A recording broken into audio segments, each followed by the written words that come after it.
Cuando estamos hablando del decreto 6-91, nos estamos refiriendo al Código Tributario. Código Tributario con una fecha de vigencia del 2 de octubre de 1991 y una fecha de aprobación del 9 de enero de 1991.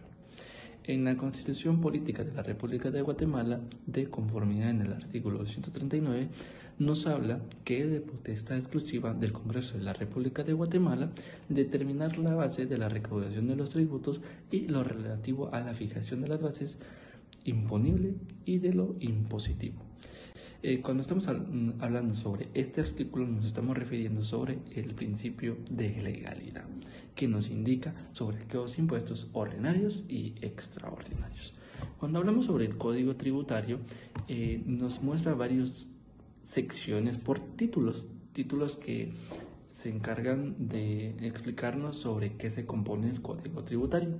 El título 1 habla sobre las disposiciones preliminares que se divide en 3 capítulos. Uno, que es el capítulo 1, que habla sobre las normas tributarias, que habla desde el artículo 1 al artículo 7, que habla más que todo sobre el campo de aplicación que tiene esta normativa, y el capítulo 2, que habla sobre los plazos en el artículo 8, que indica sobre el cómputo del tiempo, y sobre el capítulo 3, que habla sobre lo de los tributos, desde el artículo 9 al artículo 13, donde debemos de tener en cuenta que un tributo son todas las prestaciones comúnmente en dinero que el Estado exige en ejercicio de su poder tributario con objeto de obtener recursos para el cumplimiento de sus fines. Entonces nos referimos al principio con 239. ¿Por qué? Porque nos habla sobre los impuestos ordinarios y extraordinarios, y dentro de los tributos entran los impuestos, los arbitrios y las contribuciones por mejoras y especiales. Obligación tributaria. La obligación tributaria constituye un vínculo jurídico de carácter personal entre la administración tributaria y otros entes públicos acreedores del tributo y los sujetos pasivos de ella. El sujeto activo de la obligación tributaria es el Estado o el ente público acreedor del tributo. El sujeto pasivo de la obligación tributaria dice que el sujeto pasivo es el obligado al cumplimiento de las prestaciones tributarias, sean en calidad de contribuyentes o de responsables. Como bien sabemos que el sujeto activo de la obligación tributaria en este caso es el Estado, porque es el ente encargado de recibir lo que es el pago de los impuestos, y el sujeto pasivo somos los contribuyentes prácticamente, porque somos los que pagamos los impuestos. Dice que son contribuyentes las personas individuales prescindiendo de su capacidad legal, según el carácter privado y las obligaciones jurídicas que realicen, o respecto de las cuales se verifica el hecho generador de la obligación tributaria. Dice que son obligaciones de los contribuyentes presentar declaraciones ante SAT, mantener su domicilio fiscal o en la oficina del contador, los libros de contabilidad y registros tributarios, atender a las citaciones, comunicaciones, notificaciones por vía electrónica o por cualquier otro medio válido realizadas por la administración tributaria, respaldar las operaciones que realicen en la ejecución de sus actividades mercantiles, comerciales, profesionales y de cualquier otro índole sobre el que exista una obligación ante la legislación fiscal por medio de documentación legal. Mucho gusto, a mí me tocó explicar lo que es el título 2, que habla acerca de la obligación tributaria, y me corresponde hablar acerca del capítulo número 3, el capítulo número 4, 5 y 6. Bueno, pues el capítulo 3 lo miramos desde el artículo 31 hasta el artículo 34 de lo que es el código tributario, y pues nos habla acerca del hecho generador de la obligación tributaria. El hecho generador es aquello a lo que van a hacer el impuesto como tal, ¿verdad?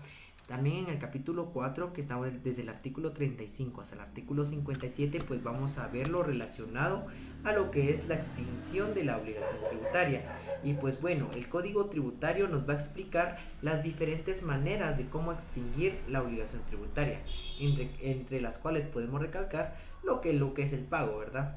También así como lo que es la prescripción. En el capítulo 4 encontramos pues está comprendido desde el artículo 58 al artículo número 61, que habla acerca de los intereses. Y esos intereses pues va a recaer cuando no se cumpla en el momento que pide el plazo, la misma ley, ¿verdad? Así también tenemos el capítulo número 6, que nos va a hablar acerca de las exenciones, y está comprendido desde el artículo número 62 al artículo número 65 de nuestro Código Tributario, en donde pues la misma ley pues va a extender a ciertas personerías del impuesto como tal. Esa fue mi explicación y muchas gracias. El título 3 del Código Tributario nos habla acerca de las infracciones y sanciones. El presente código será aplicado a las sanciones e infracciones en materia tributaria. Según el artículo 68, menciona que es responsabilidad de los sujetos tributarios o sus representantes que deban presentar declaración de conformidad con las normas establecidas en este código. Según el artículo 71, son infracciones tributarias las siguientes: los pagos extemporáneos, la mora, la omisión de pagos tributarios, el incumplimiento de las obligaciones formales, la resistencia a la acción fiscalizadora de la administración tributaria.